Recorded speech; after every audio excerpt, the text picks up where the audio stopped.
Ravinetti TV täällä Seinäjoen varikolla ja Seinäjoki-Racen jälkitunnelmat. Vieressä on voittaja Twister Bean valmentaja Jerry Riordan or Riordan. How was it pronounced on the Irish way? The Irish way. My granddad was Michael O. Riordan, and when he emigrated to the States, he left the O back in Ireland, like a lot of Irish people did. But it's Riordan.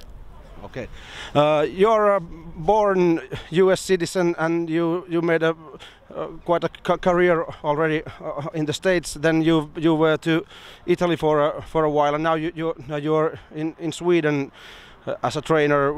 Tell us a bit about your background. Well, I was I'm from Rhode Island, New England, that part of the States, and I began working with the horses full time with Chuck Sylvester, and I was his second trainer for quite a few years. And then Lou Gaida, who was a very well-known owner, had a lot of horses. He hired me to be his private trainer. He had horses with many trainers, but he wanted one guy that just worked for him. And after like 2 years, Lou Gaida suddenly says to me, "Let's go to Italy. I want to open up a stable in Italy, and you're the only one that I can make do it." So my wife and I and a little baby, we went to Italy, and I have to really say Italy for a foreigner was such a nice place, because the Italians, they open arms, and Italian racing was great. And our whole family was adopted by the people in the town we lived in Italy, and it was 20 years, really good years. But unfortunately, Italy, with the financial crisis, they just haven't come out of it yet. The racing business is one of the many casualties of what's been going on with the Italian economy. And a lot of Italians had to leave the country, not only in racing, but in many different types of work. And that's what forced me. The racing business is in tough shape. I don't want to get started talking about the Italian racing business, but they have people, they have bettors, but they have a government that just really fumbled the ball, and they let things get way out of hand. So I needed to go somewhere. I had a stable of horses. My son eats a lot. My horses eat a lot. I have to make some money. And Sweden's a great place to race, and I've been able to get my stable going pretty well in Halmstad. And I come over to Finland occasionally to race, and Norway and France. So it's fun, it's exciting, and I'm really enjoying it. Yeah. How big of a stable do you have nowadays? I have 32 horses. 32, okay.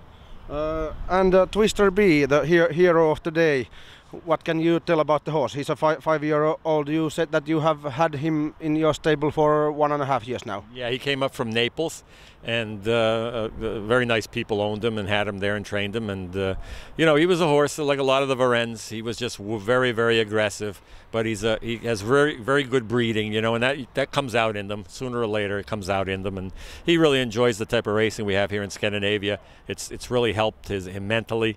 The soft tracks. And you saw him today. He was relaxed. He was in control, and when he's like that, he can really, really fly. You've had a great daughter of Varenne, Lisa America. Does they have a lot in common, Twister B and her? Yeah, they do. I mean, she probably had higher speed. I mean, she could go. She'd pop a wheelie for 200 meters, I mean, she'd just go on her hind legs, and then she'd keep on going. But this guy maybe doesn't have that high speed like she had, but he's got that same desire, the courage, never gets discouraged. If he has a tough race, he comes right back, and he's ready to do it again next week. He's a fighter, and that's what she was. Yeah.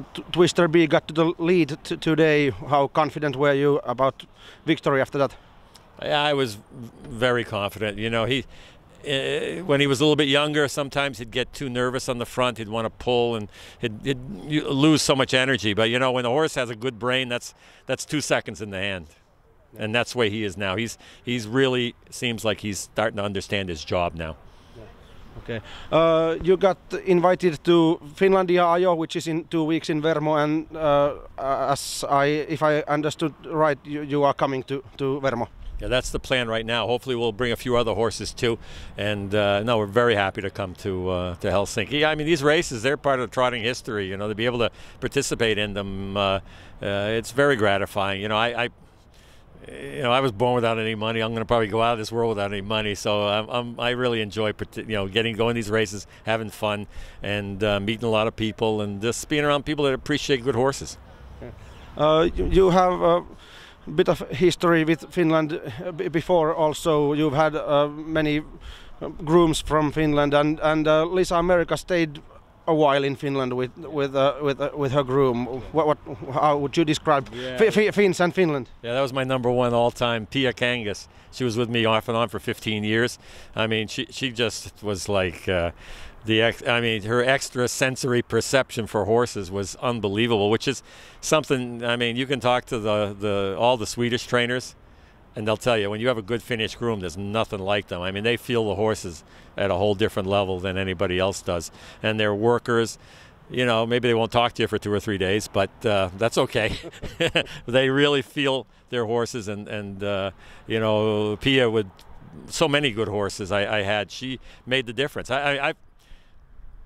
You know, every good horse I've ever been involved with had a good groom too. So, you know, it's important you get the team. Yeah. Okay, well, thank you, Jerry Riordan, and congratulations on the victory, and don't celebrate too much. No, we have to catch an early plane. Oh, okay. Thank you. Näihin kuviin, näihin tunnelmiin.